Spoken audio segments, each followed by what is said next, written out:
Good morning बच्चों। आज आप सभी के लिए क्या अपडेट निकल कर आई है जो आपके सोशो इकोनॉमिक्स मार्क्स हैं उसे लेकर। तो एक बार आप सभी जल्दी से जुड़ जाएं, उसके बाद हम बताते हैं क्या बड़ी अपडेट है।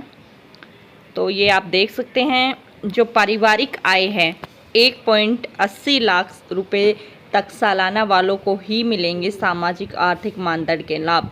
यानी अब जॉब है या नहीं है उससे कोई फ़र्क नहीं पड़ता। अगर मान लीजिए अगर गवर्नमेंट जॉब नहीं है आपके घर में और आपकी जो सालाना आय है वो 1.80 लाख से ज़्यादा है तो आपको सामाजिक आर्थिक मानदंड का लाभ नहीं मिलेगा। इसी के साथ सीईटी और एचएसएससी की जो परीक्षा में जनरल को न्यूनतम 50 और आरक्षित को 40% अंक लेना जरूरी है। ये सीईटी के बारे में अपडेट दी गई है। और जो आपके सोशो इकोनॉमिक्स मार्क्स हैं सभी क्राइटेरिया के लिए हैं, जैसे विडो हो गया या फिर हाँ, लेकिन इसमें ये क्लियर किया गया है कि जो आपके अनुभव के अंक होंगे, यानी कि जो आपके एक्सपीरियंस मार्क्स होंगे वो वहाँ पर आय कोई मैटर नहीं करती है।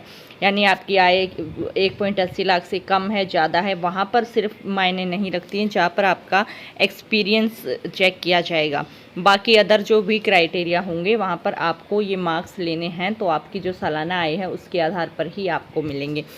तो बच्चों ये बड़ी अपडेट आपके लिए निकल कर आई है, आप डिटेल में देख सकते हैं कि क्या है। जो सीईटी स्कोर के अनुसार भर्तियों के लिए इच्छा जताई जाएगी, ये आपको पहले ही क्लियर कर दिया गया था कि सीईटी का जो स्कोर के अनुसार ही हरियाणा कर्मचारी चयन आयोग ने जो सीईटी से पहले विज्ञापित पदों के लिए उम्मीदवारों से इच्छा पूछेगा। इसके लिए अगर पदों की संख्या 30 से कम है तो सीईटी स्कोर के उम्मीदवारों में से 5 गुना की इच्छा जता सकेंगे। अगर पदों की संख्या 30 से 40 के बीच है तो 150 की ही इच्छा जता सकेंगे।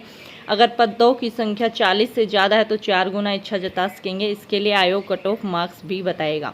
अगर ज़्यादा उम्मीदवारों ने इच्छा जता दी तो इस संख्या के बाद वालों को इग्नोर कर दिया जाएगा। तो इतने ही जो क्राइटेरिया यहाँ पर क्लियर किया गया है, इसके बाद यहाँ पर बताया गया है।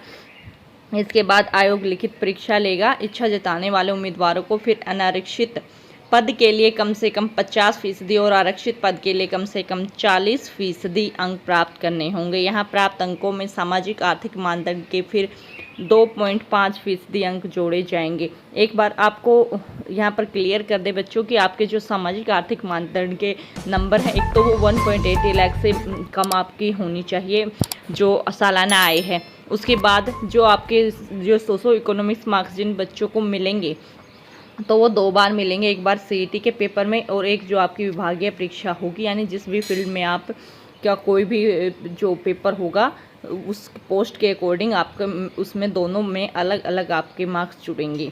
तो आप देख सकते हैं, यानी परीक्षा में कुल अंक 100 हैं तो लिखित परीक्षा 97.5 अंकों की होगी। इसमें किसी के 80 आते हैं तो वह सामाजिक आर्थिक मानदंड के अधिकतम 2.5% अंक प्राप्त करने के योग्य है, तो उसके कुल अंक 82.5% बन जाएंगे।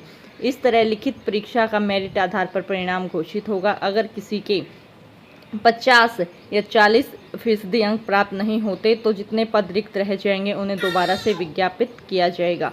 सामाजिक आर्थिक मानदंड के लिए ये शर्तें भी हैं। परिवार के उद्देश्य के लिए परिभाषा है। जो पुरुष उम्मीदवार है स्वयं पिता माता पत्नी अविवाहित भाई और पुत्र। अविवाहित महिला उम्मीदवार स्वयं पिता माता अविवाहित भाई। इस प्रकार से ये दिए गए हैं। तो मेनली आपके लिए अपडेट ये थी कि जो आपकी सालाना आय के अकॉर्डिंग आपको सोशो इकोनॉमिक्स मार्क्स मिलेंगे, ये यहाँ पर अपडेट कर दी गई है। और सोशो इकोनॉमिक मार्क्स आपको 2 बार मिलेंगे, एक बार सीईटी के पेपर में मिलेंगे, सीईटी स्कोर तय होगा, उसके बाद आपकी जो भी विभागीय परीक्षा होगी उसमें मिलेंगे।